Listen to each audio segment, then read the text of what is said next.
Greetings, fellow gorehounds, and welcome back to a Blood Splattered vlog. I'm the Horror Guru. And I'm Count Jackula. And today we're going to talk about The Man in My Basement, a Hulu original thriller from writer-director Nadia Latif, based on a novel of the same name by writer Walter Mosley. This movie is about a black man named Charles. I mentioned that he's black because it's actually very important to the plot. It's super significant to the plot. It's very significant to the plot. Who is dealing with hard financial times. He's in between jobs, he's inherited his family home, and they're going to foreclose on the home if he doesn't get a significant amount of money soon. So, his luck seems to, get good when a white man, I mentioned he's white because it's important to the plot. Very important. Named Mr. Bennett, played by Willem Dafoe. He's the man in the other guy's basement. He shows up at his doorstep and offers him a significant amount of money, way more than he needs to pay off the debt of the house, in order to allow him to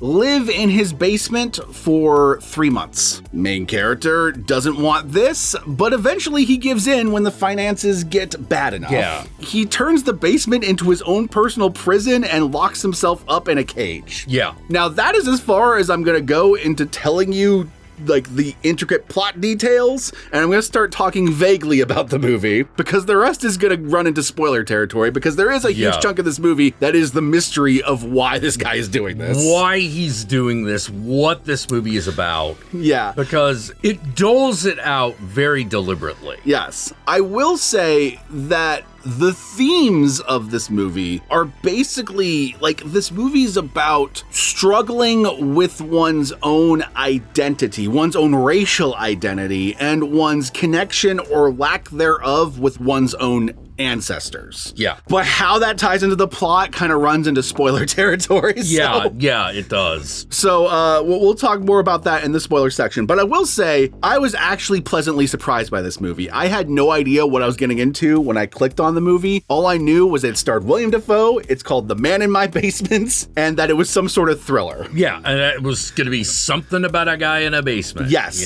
Yes. And I was pleasantly surprised to be greeted with a movie that is very psychological. Like the main character is dealing with his own traumas and his own turmoil while also dealing with the philosophical discussions he's having with this guy in the basement that's really throwing him for a loop about his own feelings about everything from his life to his identity to the country as a whole. Yeah.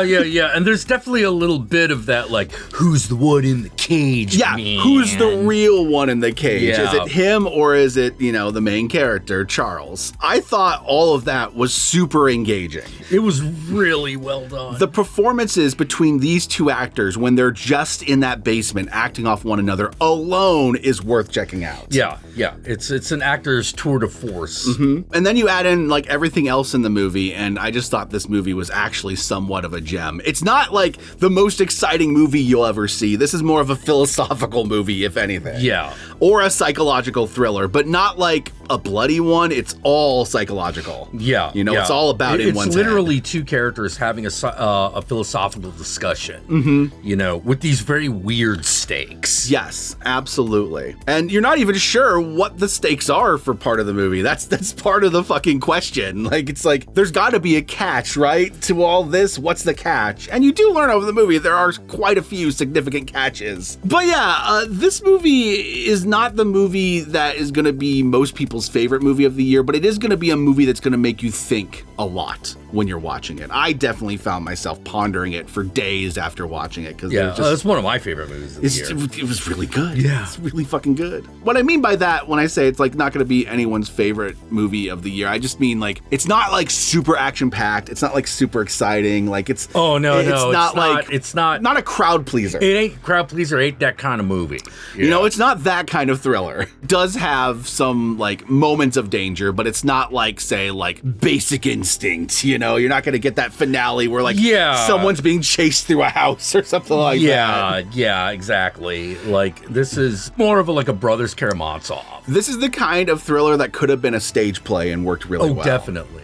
Absolutely. Even though like the movie has all these messages about race and about all that stuff, I like that the main character himself isn't perfect. Oh, no. One of the first things you see in the movie is him just being a complete asshole to his friend for no other reason other than he thinks it's funny, but it's obvious no one else thinks it's funny. Yeah. Just kind of has this kind of personality that pushes people away, which is part of the reason he kind of ends up in this situation, but we'll talk more about that in the spoiler section. But it also kind of reflects his own personal disconnect with his own community. Yeah. Which is a huge problem in this movie. He's disconnected from the community around him, you know, and that community is constantly trying to make sure that he's okay, but he keeps brushing them off. They're all trying to help him. They're all trying to reach out, and he just keeps like buying into this whole like lie of self-sufficiency. Yes. Yeah. You know, which is one of the many lies that, you know, was ingrained into his head in the society that he grew up in. Yeah. If he actually had like accepted this community, accepted the help from this community, he wouldn't have ended up in the situation with the man in the basement in the first place. Exactly. You know, it's part of the problem. Yeah. And now it comes to a head. Which is another like sub theme of the movie is the importance of one's community. Oh yeah, absolutely. Because like that's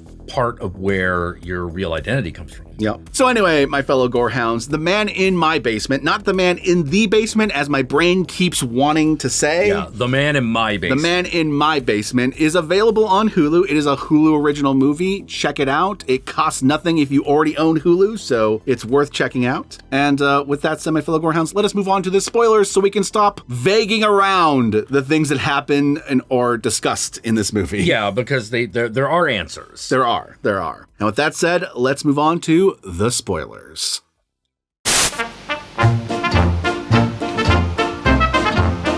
Willem Dafoe is white colonialism. Yes, he represents it. Yeah. Like, he isn't literally it in the movie. Yeah, he's not literally the spirit of white colonialism, but that is essentially what he is. But, like, philosophically, that is the viewpoint in which he is espousing. To a certain extent, that is the viewpoint in which he is trying to atone. Yes. His role in that white colonialism is why he's living in a black man's basement locked in a cage. Yeah. But it's like a cage that he's put himself in, not a cage that the man has put him in. Right. Which is an interesting metaphor for kind of like white liberal guilt. Yeah. It's like, well, you did this to yourself. Yeah. You know, like, well, what am I supposed to do? It's almost like a metaphor for like when white people like self-flagellate. But as it turns out, this guy's actually got a lot to atone for. He does, because he's a piece of shit. He was like a fixer for rich people. Yeah. You know, he helped them with their shady, like, cross-country deals and, like, would, like, kill minorities in other countries in order to, like, secure land deals and shit like that. Yeah. He worked for the government at one point and was doing, like, insurrection operations and shit. And there's a point in which he admits to killing children in order to secure the colonial empire that is white rich people. Yes.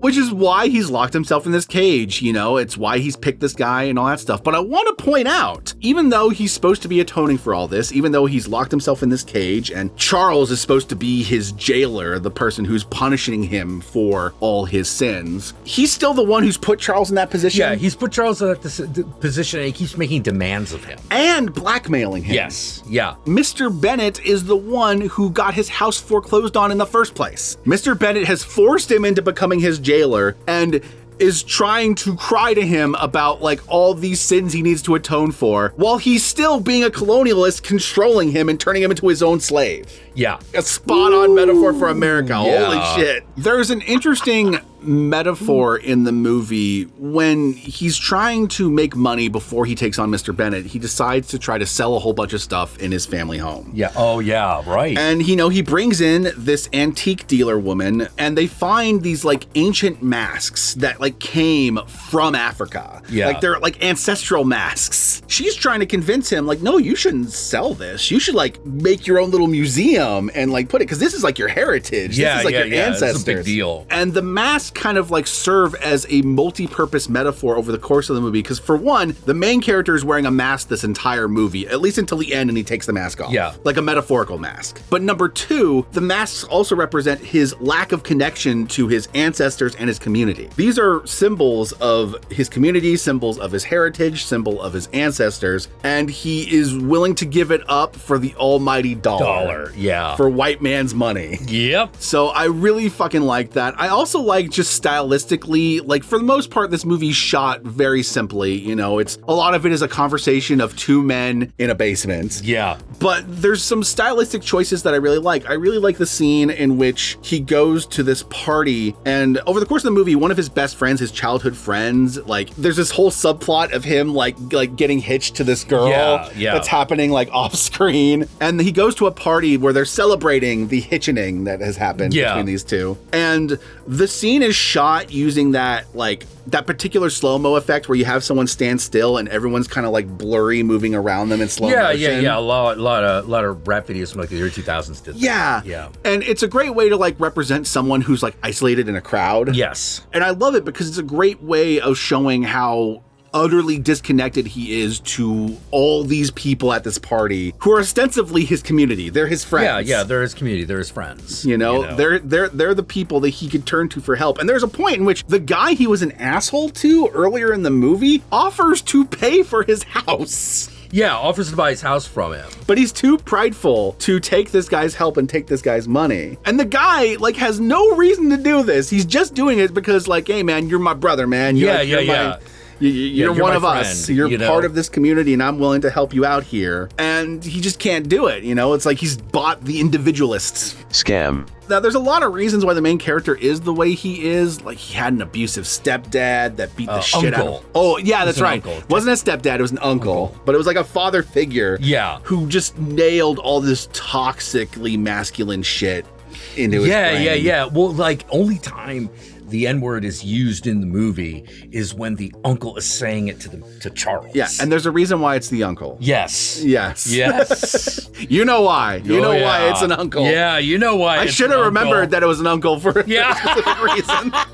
But over the course of this movie, while he's having all these philosophical debates with the William Dafoe character, he's also having these other kind of conversations, which are less debates and more actual conversations with the antique dealer that he's kind of falling in love with over the course of the movie. Through her, he kind of like finds a reconnection to his community. Yeah, he does. You know, like she kind of offers him the inn that he finally takes, and that inn is, you should take all this money, all this stuff, and you should, you know, build a museum to your ancestors using the stuff that you have, like all this old, like historically black stuff. Yeah. And that way everyone can appreciate it. You won't get as much money as if you were to sell this to a museum. Yeah, to like a collector. Or a collector. But this way it stays within the community and you get to keep your connection to your ancestors. Yep. Which is ultimately what he does at the end of the movie. Yeah. Now, another thing that happens in this movie, Charles kind of reaches a breaking point with Bennett.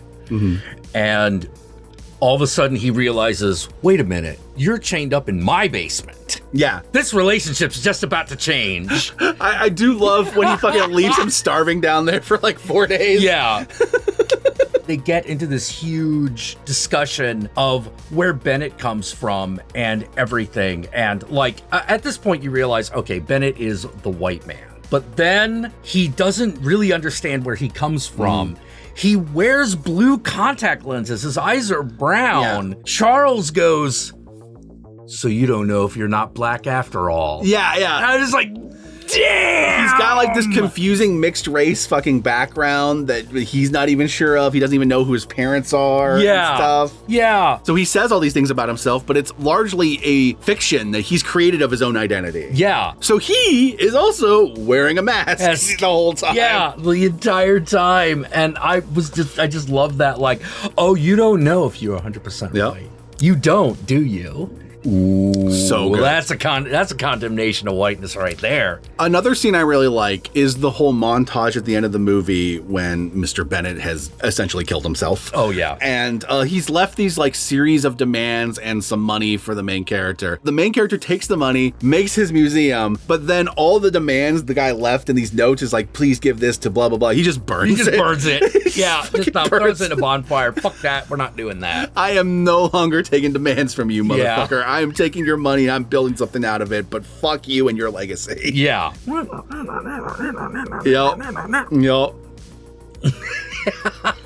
So if you're willing to engage with this really good movie. Yeah, if you're willing to engage with this movie on the philosophical level it's talking, if you're willing to engage with its themes, this is a very satisfying movie. Like, I love the way it explored all these topics. I loved the main character, and I loved the fucking performances of these two actors just fucking acting their asses off for the fucking 2-hour runtime. It's a great movie, and it's gonna be severely underrated and underseen. So again, it is available on Hulu. Check it out and enjoy for yourself. If you live in one of those countries where you don't have Hulu, that means it's on Disney Plus. So just watch it on there. Yeah. So there you go. Where can they find you, Count Jackula? Well, you can find me here every weeknight around 7 p.m. Pacific Standard Time, where I stream. Y'all know me, I'm the Horror Guru. You can find me on various social media platforms, but these days I primarily use Blue Sky, so follow me on there. That is my second take because I fumbled it the first time. Be sure to like, comment, and subscribe, and don't forget to ring that notification bell so you're notified of my videos immediately upon their upload. And if you'd like to help out either of us more directly, be sure to check out our Patreon pages. And remember, if you decide to go the Patreon route, even $1 a month can go a long way, but we will certainly accept more. With that said, my fellow Gorehounds, if you made it this far into the video, I want you to comment below. Be sure to comment below using the hashtag William Dafoe's dick.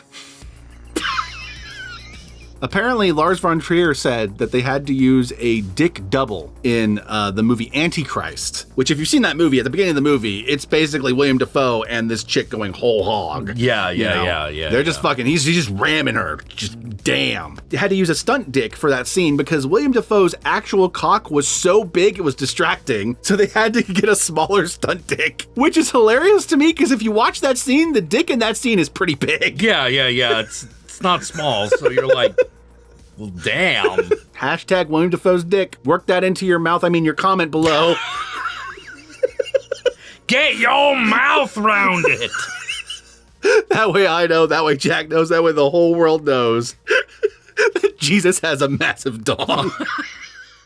That's the true temptation of Christ. Yeah.